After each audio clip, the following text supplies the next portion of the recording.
వచ్చే నెలలో కేరళ అసెంబ్లీ ఎన్నికలు జరగనున్నాయి. ఈ క్రమంలో ప్రధాన పార్టీలు ప్రచారంలో బిజీగా ఉన్నాయి. కాంగ్రెస్, బీజేపీ అగ్రనేతలు రాష్ట్రంలో సుడిగాలి పర్యటనలు చేస్తున్నారు. ఇతర రాష్ట్రాలకు చెందిన ముఖ్య నేతలు సైతం కేరళ ఎన్నికల ప్రచారంలో పాల్గొంటున్నారు. దీంతో కాంగ్రెస్ పార్టీ ప్రచారాన్ని మరింత బలోపేతం చేయడానికి తెలంగాణ ముఖ్యమంత్రి రేవంత్ రెడ్డి రంగంలోకి దిగుతున్నారు.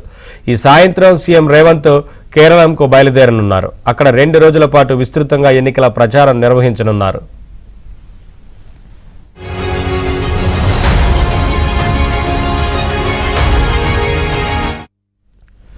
తెలంగాణ సీఎం రేవంత్ రెడ్డిని కేరళం ఎన్నికల కోసం స్టార్ క్యాంపెయినర్ గా కాంగ్రెస్ పార్టీ నియమించింది. ఈ నేపథ్యంలో ఆయన పలు ప్రాంతాల్లో పార్టీ అభ్యర్థుల తరపున ప్రచారం చేయనున్నారు.